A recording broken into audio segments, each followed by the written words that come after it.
Okay, thank you so much. And thank you, everybody, for showing up and listening. I know it's a lot of blah, blah, blah, and we need to move fast.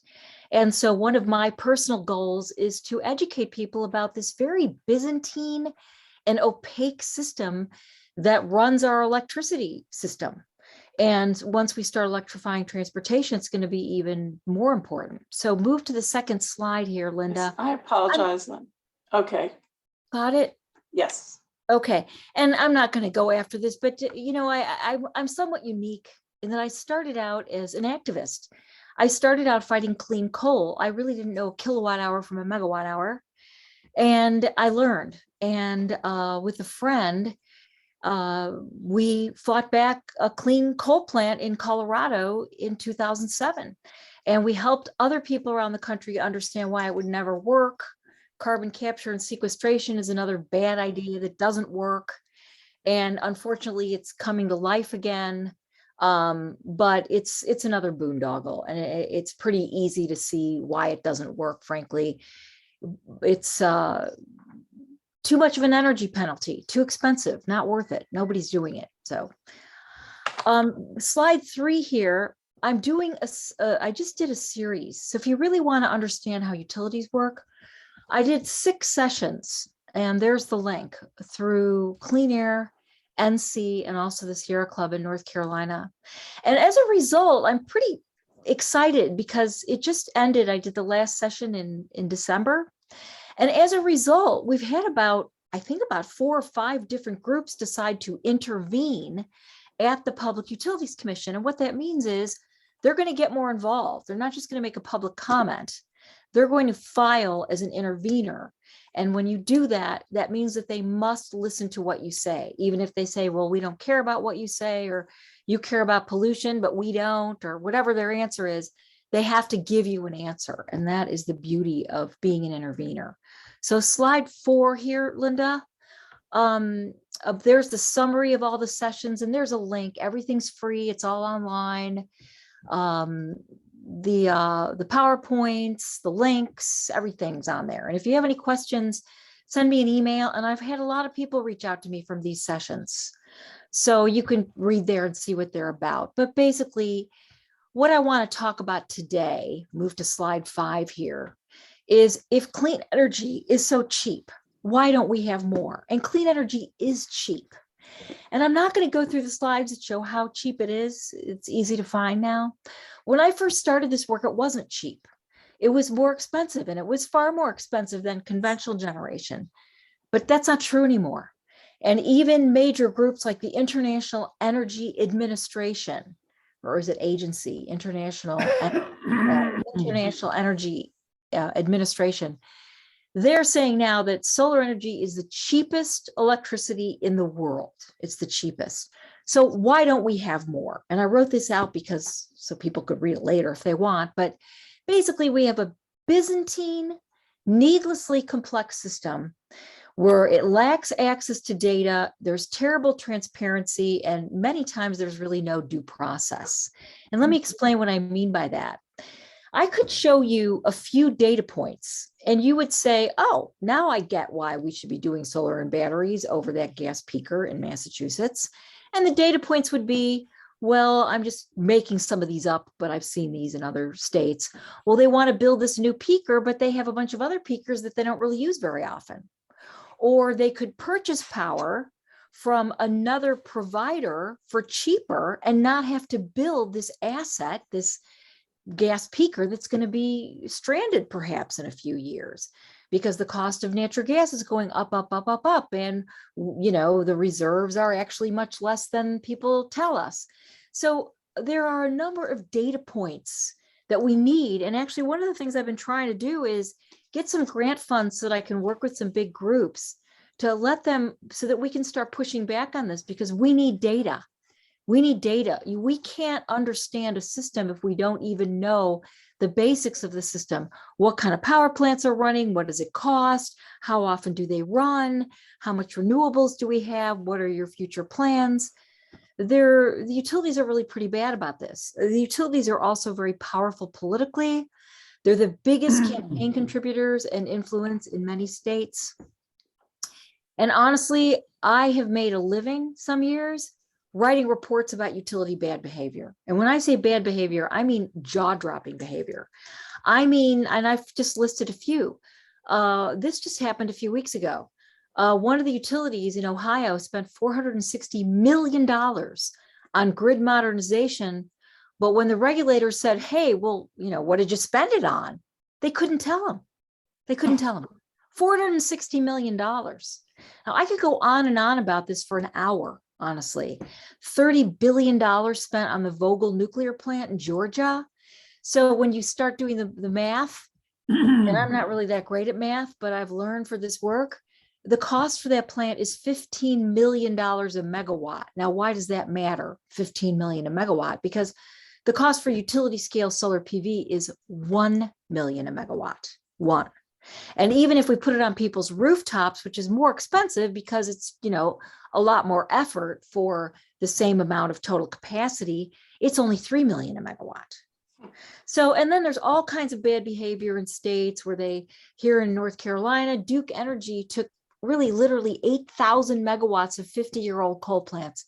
They converted them to run on gas. They had no hearings, no transparency, nothing, even though the converted plant is less efficient than coal. So, it goes on and on.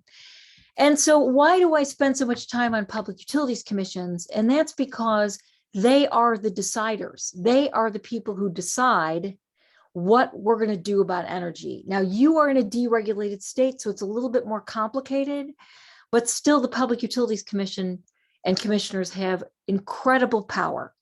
In fact, a lot of times what you see is that governors who don't want the Public Utilities Commission to do anything like clean energy, they appoint commissioners who don't understand one thing about the complex industry of utilities and regulation. And it's basically ends up being a place for political payback, honestly. It's unique issues, unique processes, and it takes a while to get up to speed. Okay, so let's go to slide 6 here. When I spent a few years fighting clean coal, and I have to say that, it was stunning, the stupidity, just stunning. In fact, one of the few clean coal plants that was actually built in this country was built in Tampa, Florida. And here's why that's so stupid. Because the only reason that you'd build a clean coal plant, which is actually just a gasifier rather than just burning a big pile of coal, is because you want to capture the CO2. Well, if you capture CO2 in a place like Florida and you push it underground, all you're going to have is,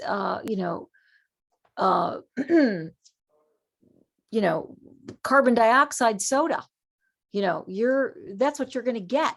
So, they spent literally hundreds of millions of dollars on this for, a 10th grader could have asked this question. Why are you building this clean coal plant if there's no hope of even capturing the CO2? So let's go to slide 7 here. And I want to mention something here. It says utilities in the US, the big picture. So here's the kind of system we have. We have a system that's been around for about 130 years. The big power plants first came online in the 1880s when Grover Cleveland was president. Our current regulatory system was developed in the 1920s when Calvin Coolidge was president. The power plants we run today were designed in the 50s. Most of them are still running. They really haven't changed. The design hasn't changed that much since the 1950s. We now have more efficient natural gas plants, but basically coal and nuclear, for various reasons that I won't go into, they're never going to change their efficiency. They are what they are. They basically lose 2/3 of their energy as heat and pollution. The average US power plant is 40 years old. Coal's even older. And we have nuclear power plants with licenses to run for 80 years. Now, the other thing that's really notable when you look at the history of electricity in the US is that the system was designed by a guy named Samuel Insull, who actually turned out to be such an egregious character that he is the guy who tips his hat in the Monopoly game. And he was the poster child for FDR during the Depression. as bad actors, as bad actors, because what the utilities did in the 30s and the 20s was they built these house of cards, literally, of holding companies because they wanted to grab all the utility real estate in the country. And so they way overspent, and they built these giant holding companies that then when the economy collapsed, the utilities really collapsed. And so Samuel Insull, who for many years was one of the most powerful, feared, revered businessmen in the United States, ended up dying in Paris, reviled really for what he'd done. So slide 8 here, I want to get into energy basics. And one of the reasons I want to get into that now too is because we're at a really interesting inflection point, especially for me, doing this work intensely now for 16 years. Some of the stuff that people like me said about fracking, well, it's going to run out really fast, or, basically my experts, my witnesses taught me this. And that, we're investing in these technologies like LNG that take huge amounts of energy and infrastructure. And that we're running into a very basic problem that we've had the luxury of not needing to think about. And that's called energy return on energy investment. So if you could go to slide 9 there, Linda, we're at another really interesting crossover too that we've never been at before. And that is that our transportation system runs on liquid oil, right? And our electricity system is very different. We don't have oil-fired power plants anymore. We used to. Many of you probably know that the Northeast United States ran for many decades on oil-fired electricity, but there's not much, thank God, now, because it's very, very polluting. But we're finally at a crossover where if I have solar and batteries and I have an electric vehicle and I have a wonderful 2017 Leaf, I could, run my house if my rules were not so horrible, which they are. I could run my house and my car on clean energy. But unfortunately, my utility, which is owned by the university, which is one of the reasons, honestly, why I'm not teaching there anymore, has such terrible rules. It's some of the worst rules in the country for rooftop solar. So here we go. Excuse me. So we're at a great time of change. So slide 10 here. I remember how shocked I was when I first learned this. 1 barrel of oil is the equivalent of 2,000 to 14,500 hours of human labor. Wow. Or 1 to 7 years of labor for a human being per barrel. That is stunning. And when you think about how many people you'd have to get together to move your car, and how far, even 5 strong young people could move a car, you sort of get an idea of just how energy dense that is. And I want to bring this up because this is a reason why people diss renewables. And yes, renewable energy is not nearly as energy dense, but we're wasting so much energy that we literally could reduce that waste by quite a lot. I mean, literally 80%, because we're just so wasteful. And so the other thing that we don't really realize is this is why we've had all this cheap stuff. I mean, my life, I've benefited from it too. At $20 an hour, this means every barrel of oil costs minimum $200,000. So we are living in a unique time. And the term of this, and I learned this from Richard Heinberg, who's one of my heroes, and his books are wonderful if you've never read them. Richard Heinberg, Heinberg, is EROI, energy return on energy invested. In other words, once we account for the energy to dig up the coal, refine the coal, transport the coal, liquefy the oil sands, liquefy the natural gas, regasify the natural gas, clean up the fossil fuels, all that energy, how much is left to do work? And the answer is not much, not really very much. And as all of us know, we have incredible externalities that are not accounted for.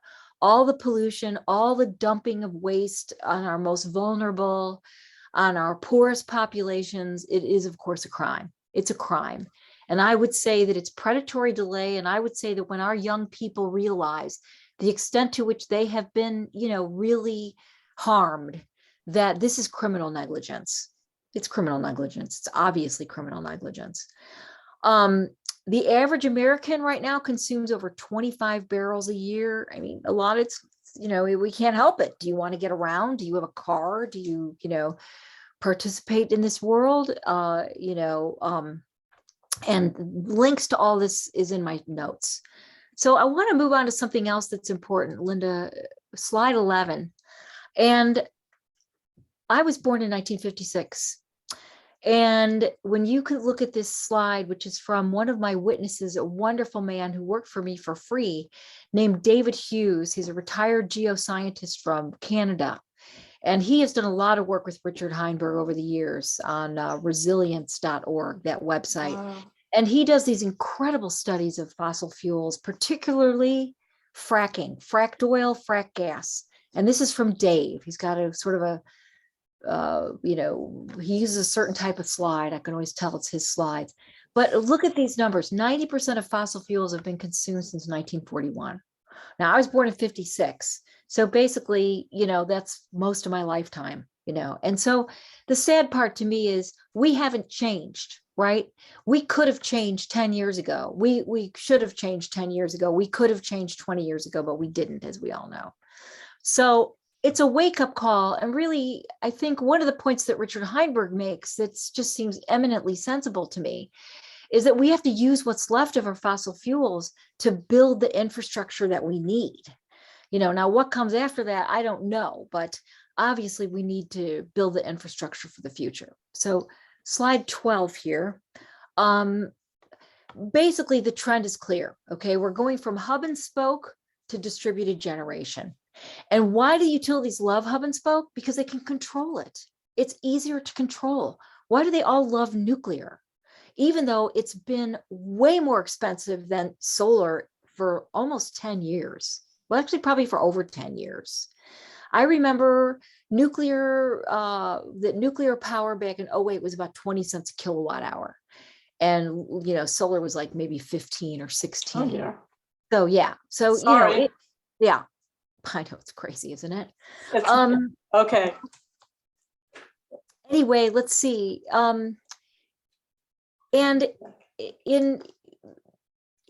we've had a few big changes in how utilities operate. And basically what happened in the 90s, starting in the 90s, was sort of deregulation.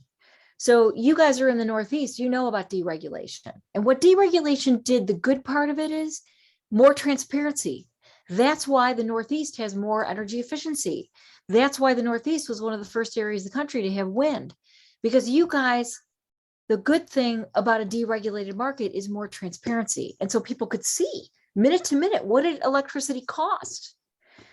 Okay, so I'm going to go through these last ones pretty quick here, Linda. Okay. This one's kind of fun, 13. I remember when I was starting in 2006, this map cost $5,000. So when one of us would get a hold of this map, we'd be like, oh my God, whoa, we got the map. Hey, we got the Ventix map, everybody would say. We could see where the coal is going and how much coal is going there, et cetera. So you can see that this one area of Wyoming is producing, it's about the mid 40% of US coal.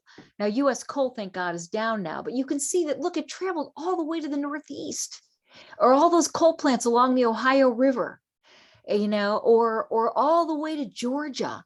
So that coal, 80% of the cost was transportation. So here is the Achilles heel of fossil fuels, the infrastructure cost plus the commodities cost. Now the infrastructure cost is expensive enough, but then we don't know what the commodity cost is going to be in the future. So it just is, it's heaping stupid onto, foolish. Okay, so though I want to get through these last couple slides here. This is the map of interstate gas pipes. Of course, look at the Gulf Coast. There's where they are. right? God. And we're going to be, I know, we're going to know all about this. In fact, North Carolina, where I am, see that one blue pipeline? That is the Transco pipeline, transcontinental. And what the utilities were trying to do is build a parallel pipeline about across a third of the state, like a third from the coast of the state, the East Coast, because they wanted to ramp up all of these gas plants, and Duke Energy went and built all these gas plants. They converted all these coal plants, and they want to suck all that gas that's in the Northeast, that's in West Virginia and Pennsylvania. But that pipeline was stopped, that Atlantic Coast pipeline. Honestly, I never thought it would happen, but it happened. And it shows you the power of people, because it was pushed by Duke and Dominion and Southern Company, some of the most powerful utilities in our country. So if we go to slide 15, this really is the nail in the coffin for fossil fuels. So look at the gray here. See these colors? So the gray on the right, that is wasted energy. It's wasted. The darker gray is energy that's used. Notice that the gray, the lighter gray, is twice as big as the darker gray, almost twice as big. And that is because when you look at the conversion of energy, let's take cars, an internal combustion engine car.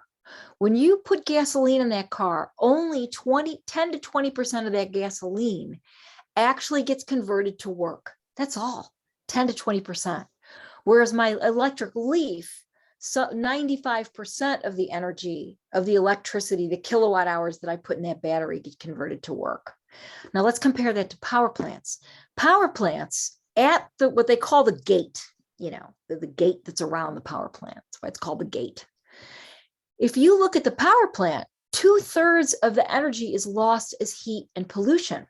When we're talking about coal, we're talking about deadly pollution, mercury, acid rain. 2/3 of the acid rain in this country comes from coal plants. 40% of the mercury pollution comes from coal plants. Virtually all of the mercury pollution in our streams and rivers comes from coal plants. So we're talking about deadly, deadly pollution that for regulators, they don't even count it. And so here is the catch-22 that I explained to my North Carolina colleagues that are going to intervene on this issue, I hope. It's that in the rules in North Carolina, and this is common in many states, the utilities and the regulators are not required to take into account pollution. So nobody does. So all of the regular attorneys, even the regular attorneys who work for environmental organizations, they don't really bring it up because it's not in the rules. So the regulators say, okay, well, what rule are you citing, or what law? Well, there isn't one. And so one of the things that my friend Leslie and I did, because I have a law degree, but not a license, is we brought up things that other lawyers couldn't or wouldn't bring up. And so we just brought them up over and over and over and over and over. And I remember my dear friend Leslie Glustrom getting escorted out of the hearing for saying the words climate change. She said it once and they warned her.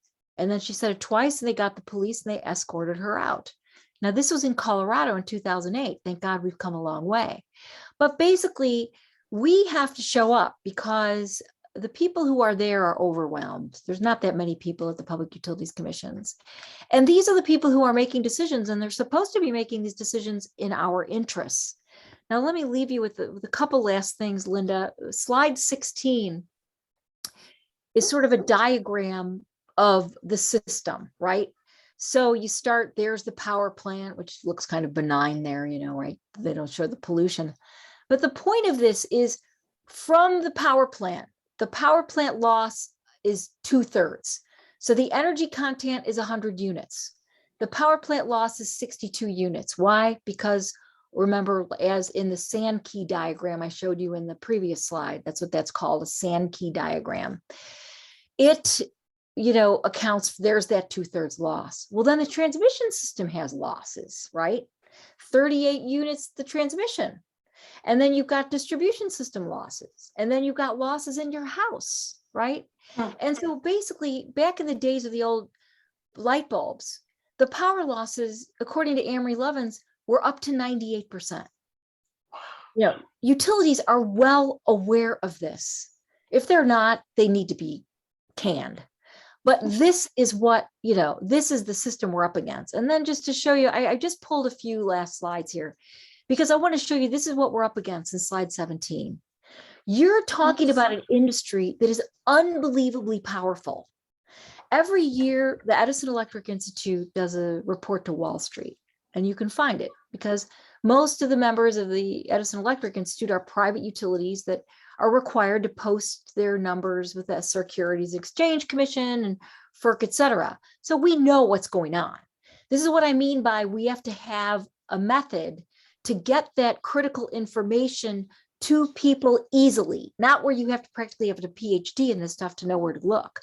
So we're talking about the total value of the US electricity system that is almost $1 trillion. Our economy is $20 trillion about, might be 21 now. That is a huge percent. And here's the other thing. When you look at the utility jobs, the utilities do support a huge amount of jobs. Look at that, 7 million jobs.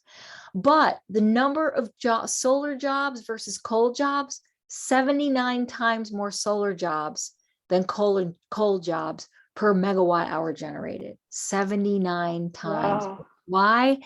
Because, isn't that amazing, Linda? Because once you build that coal plant, right, it'll run for 50, 60, 70 years. We have a coal plant in North Carolina that was built the year my mother was born, which is 1927.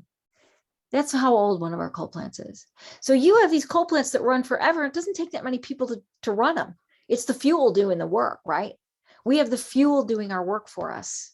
And so basically we have to change from a system where we have this awful polluting fuel that's killing us, whether it's coal or natural gas right now, to a system that supports people and jobs, doesn't use up water, doesn't kill the planet, doesn't make us die from pollution.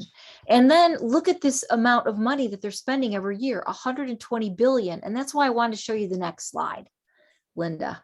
And then I'm going to get going. Look at the capital spend. This is what I've been trying to tell my friends who are advocates, that we need to watch this.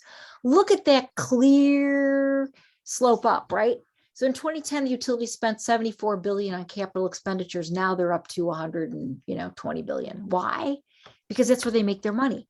They make a 10% rate of return on their capital expenditures. So what have their capital expenditures changed from? Well, they can't build coal plants anymore. And people like you are bothering them because you are objecting to natural gas plants. Nobody's going to build nuclear. It's way too expensive. And so basically they're pouring money into transmission, distribution, stopping rooftop solar, et cetera. So I'll leave you with these last two slides, Linda. If you go to 19, that's just a discussion of what's the utility ecosystem. And if you look at my speaker's notes, which are in there, Linda, you'll see some things that might be interesting to folks. And then the last slide I want to leave you with here. This is one of my favorite headlines ever. Dave Roberts is really a wonderful, wonderful genius of a guy. If you want to understand clean energy, he's got a podcast and a news feed that's $6 a month, and he's fantastic. And basically what Dave has this great headline: solar panels could destroy US utilities, according to US utilities.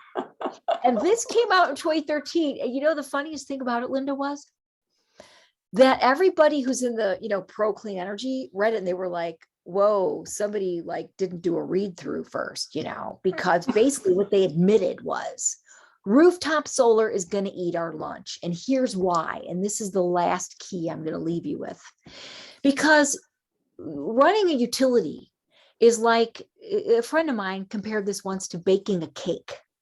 You only make money if you frost the cake. And why is that? Because it costs so much money to make the rest of the cake. You have to build the power plant. You have to get the fuel. You have to do the safety. You have to do the environmental. It's expensive. And so they only make money if they sell enough electricity to make a 10% rate of return, right? So that last 5-10% of sales is huge to them. This is why they are fighting distributed generation so ferociously. This is why. So I am sorry to have to just run off, Linda. Let's escape here and find you guys. And I'd be happy to come back another time, Linda. But Doug his feelings would be so hurt if I didn't show up for his Thank you. Thank you so much. So much. Nancy. Thank you, Linda. I And so we will enjoyed have you talking back. to you. Okay. Thank you all for all your work, everyone. Rock on. Okay, All right. thank you. Thank you. Bye.